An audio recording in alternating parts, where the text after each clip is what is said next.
welcome back to my video. It's me, Titania, your English teachers for today. So, how are you all doing? I hope you are feeling great and ready to learn something fun. So, do you know what we are going to learn today?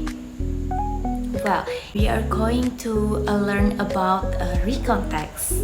This is one of the most common types of a text that you will find and you will use it a lot in a daily life. Alright, let's get started. Alright, before we go deeper, let's start by understanding what a recount text actually. So, recount text is a type of text that retells past events or experiences in the order they happen. So, when you tell a story about something that already happened in yesterday, last month, last year, or last week, this is called a recount.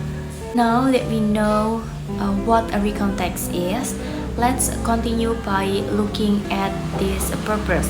So, this purpose of a recount text is the first, to tell about past experience, the second, share memories or event, and the third one or the last one is entertain or inform the reader.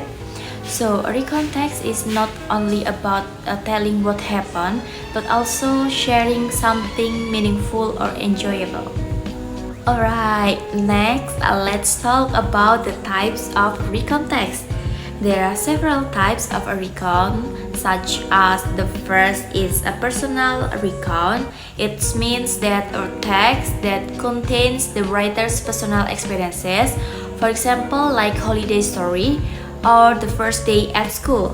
And then the second type is a factual recount. It means that a text that contains events that actually happened.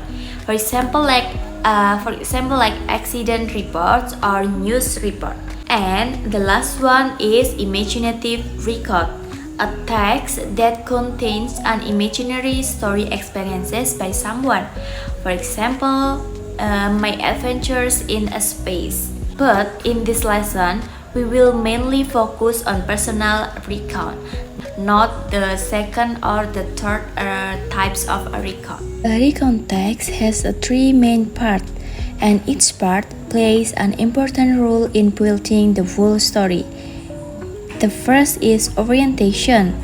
This is the beginning of the story. It includes the detail about who has involved, what happened, when and where the event took place, and sometimes why it happens. So, in orientation, help set the scene before the main event begins. The second structure is event. This is the main part of the recount. Here, we tell the events in chronological orders, first, then, after that, next, and finally. So, this section often uses a simple past tense because we talk about action that already happened. We also add details, feelings, and description to make the story clear and more interesting. And the last structure is the reorientation. This part concludes that recount text by summarizing the experiences, providing a personal comment, or sharing the writer's feeling about the event.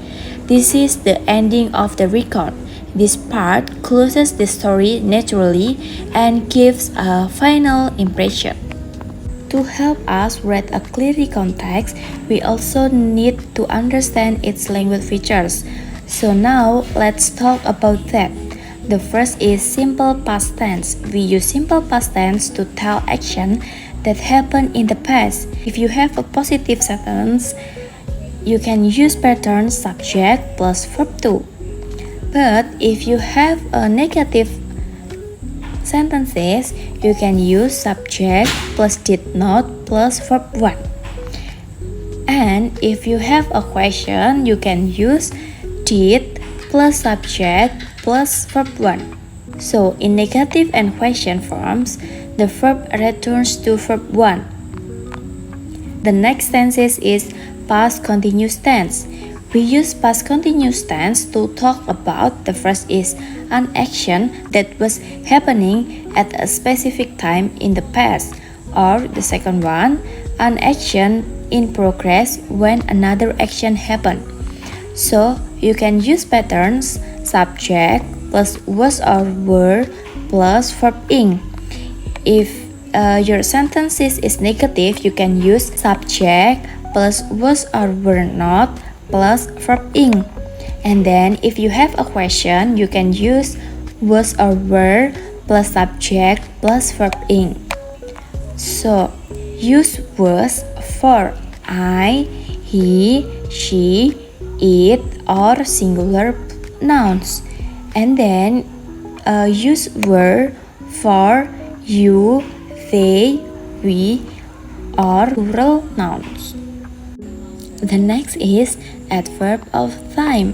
For example, like yesterday, last week, last month, and the last one is years ago. And then the next one is time connective. You can use first, secondly, then, before, after that, at least, and finally. And then the last one is adjective. For example, like strong, high, noisy, crowded, and so on. Let's look at a real example so everything becomes clear. After reading the example, let's quickly summarize that we have learned today. So today we learned that a recon text is used to retell past events or experiences. It has three structures. The first is orientation, events, and the third one is reorientation. It uses a simple past tense and past continuous tense, and we also look at the complete example of a recon text. Alright, that's all for today's lesson. Thank you so much for watching and learning with me. I hope these videos can help you to understand well about the recon text. And see you in the next video or in the next lesson. Bye!